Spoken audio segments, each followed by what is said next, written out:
31st. And I carry out this observation through December 31st. The achievements and the accomplishments by our people are just too vast to be observed and honored in a 28-day period. So I guess you can say that I look at Black History Month as having 365 days.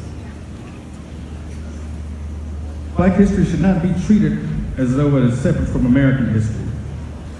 Black history is American history, from the slaves who labored and built this nation, to the soldiers who fought for this country on foreign soil, only to return home to have to fight the people, the very people who they were fighting for. To the scientists, the inventors, who researched and developed products and procedures, only to have credit for their hard work taken by someone else. Now that's Black history. Now I see that everyone in our audience is in Black. But you don't have to be Black to be a part of Black history. What you do have to do is decide on which side of Black history you're going to be a part of. As such in the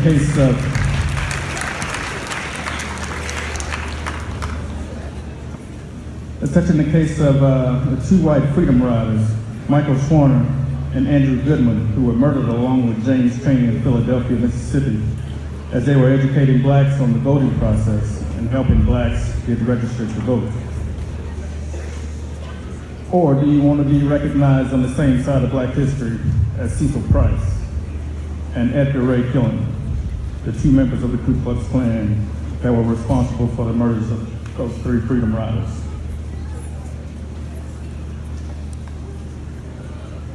As the attempts to erode and erase our history from the textbooks and classroom discussions continue, it is more important now than it has ever been to keep our accomplishments at the forefronts of our education. I am so thankful for the theme of this year's program, History Makers from Zebraland.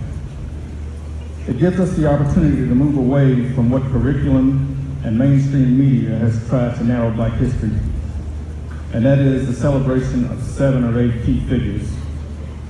You know, Martin Luther King Jr., Rosa Parks, Harriet Tubman, Malcolm X, Frederick Douglass, George Washington Carver, Booker T. Washington, Charles Drew, President Barack Obama, although it would be nice to hear his name mentioned daily in the news as president. But that's a whole different story, and we'll move on. Not to discount the accomplishments of these great African Americans, because I am truly thankful for all they did, or else I might not be standing here today. Today we will recognize and spotlight some of our local achievers, past and present, and history makers from Arkansas, Jefferson County, Pine Bluff, our local high schools, and most specifically, Pine Bluff High School. So to the student body, and especially the senior class, as we begin to showcase our history makers, know that much is expected of you. For the seniors, life as you know it will be changing significantly in about 3 or 4 months from now. As you graduate, many of you will be off to college. Some will be off to the military. Others will be learning a new trade. A few of you may be off to sports development facilities. And some of you will exercise your entrepreneurial spirit and start your own businesses. My challenge to you this morning is not to be only as good as the history makers from our area that we will highlight today, but to exceed their achievements. You have a lot to be proud of being a student at Pine Bluff High School. I know sometimes the city and the school gets a bad rap. Believe me, although I don't live here, I still hear the snide comments and the remarks that float around about our great city and the names that some people try to attach to our city and our school. Those names I won't even repeat today.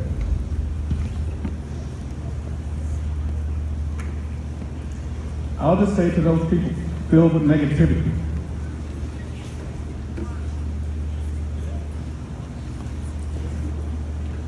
that in the academic arena of our high school, The graduating class of 2017 was awarded more than $5.5 million in scholarships.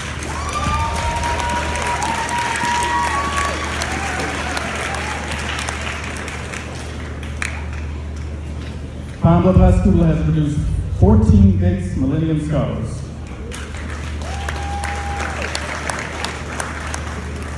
And for those of you not familiar with the Gates Millennium Scholarship, just to give you a little background. The Gates Millennium Scholarship is awarded by the Bill and Melinda Gates Foundation, Microsoft, to African American, American Indian, Alaska Native, Asian, and Pacific Islander American, and Hispanic American students. The scholars will receive funding for a full cost of attendance at any university they are accepted to and choose to attend, and is not already covered by other financial aid. And this is the part, for the duration of their undergraduate studies. Some of the most recent recipients from Pine Bluff High School are Kia Kilpatrick, I believe she was class of 2015, who was attending Jackson State University studying computer engineering. And Bianca Mayo, class of 2014, with a major in history and philosophy at UALR. And Cameron Haney, a 2013 graduate. And I believe, and I'm not sure, but I heard that the first Pine Bluff High School Gates Millennium Scholar may be in the audience today, and that's Dr. Celeste Alexander. Is she here? Okay, right. You know, I'll tell you, I was so impressed with her background, and it reads that she earned multiple degrees, all with high honors. And after Pine Bluff High School, she continued academic excellence by graduating summa cum laude with dual degrees in mathematics and radio, TV, film, with an emphasis in news broadcasting and journalism.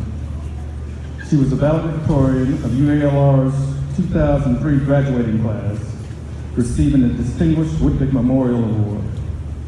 Dr. Alexander continued her education at the University of Arkansas at Monticello, earning a Master's of Arts in Teaching, and at Pepperdine University in Malibu, California, earning a Doctorate of Education in Educational Technology. Now, if that doesn't impress you, I have no idea what will.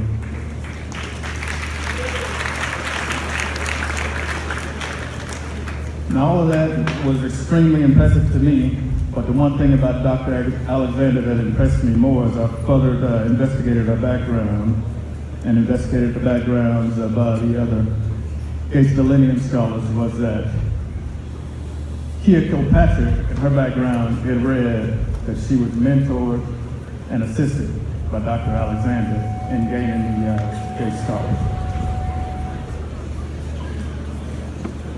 And that is one thing that I challenge you to exceed the accomplishments of all alumni that we're highlighting. 10, 15, 20 years from now, many of you will be success stories. And I only ask that as you become successful, don't pull that ladder up behind you. Instead, take a couple steps down that ladder, extend your hand, and bring somebody else up with you.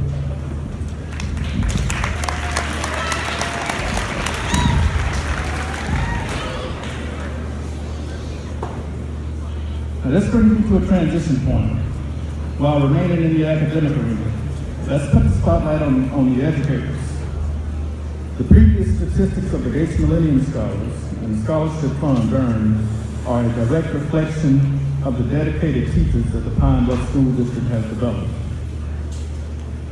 I salute not just the African American teachers, but all the teachers.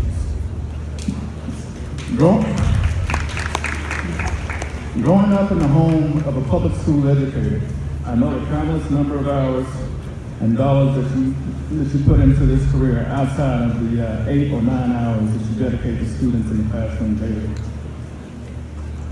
Our educators are more than just teachers. I've seen some teachers take on the role of educator, social worker, healthcare provider, school supply provider, and on occasion, veterinarian. And that would be to one of my favorite teachers, my mother.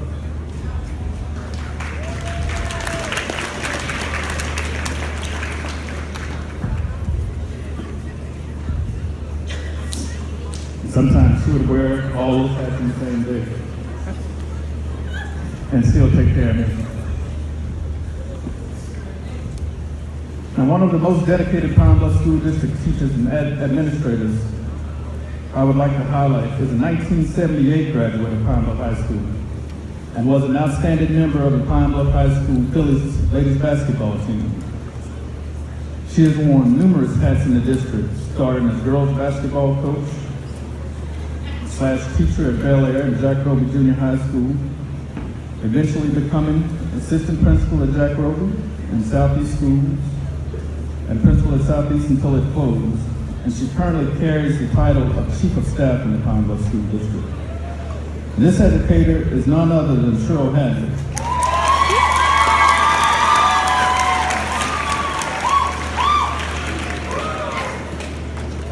Or Coach Hadley, or Ms. Hadley.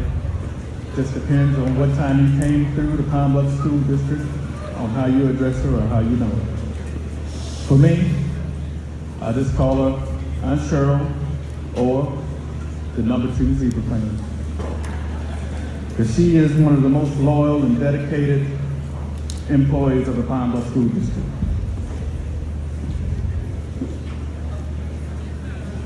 Now here's the part that I battle with, but I almost hate to start naming names of teachers that are so outstanding and feel that I would overlook or omit a name. So I'll just preface this with, I'm going to mention 5, 6 names, and that's not to omit any great and outstanding teachers. I think you all have been great. But there are a couple of teachers and couple of teachers I'd like to acknowledge that are in that 1971 group of teachers. And 2 of them are church members, one being Mrs. Shirley Jacobs, and the other Ms. Antoinette Aiken, who was also my exploratory business trades teacher, as well as Ms. Clemens. Now, earlier when I walked in the building, I came over and I spoke to Mr. Jacobs, spoke to Ms. Clemens, and I could see in Ms. Clemens' eye that she really didn't recognize me. But I have a short story, and I promise I'll keep it brief. Although Ms. Clemens wasn't one of my teachers, as I had graduated college and preparing my resume, because I tried after graduation and was just unable to land a job in my field. I had Ms. Clemens over at a beauty shop on 13th and Blake Street review my resume one day, and she told me everything that I needed to do to fix it. And after following her advice, I mailed out probably 50 or 60 resumes that following week. And believe it or not, I got a call and got a job for one of my very first flight instructor positions. So Ms. Clemens, I know that you can see that you probably recognize the face, but that's my story and I definitely appreciate it.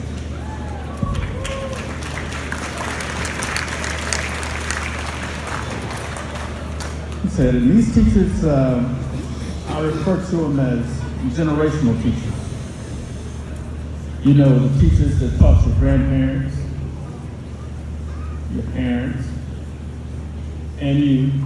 And I imagine there are 1 or 2 teachers that are still here doing it that may even teach their kids. Now these next 3 ladies that I'm going to mention, I guess I can only just refer to them as the McGeorge 3. Because all 3 of their classrooms were on the 2nd level in the McGeorge building, on the same hall. And I knew that after lunch was the time that I had to be on my best behavior. And those are Ms. Hines, Ms. Collins, and Ms. Hope.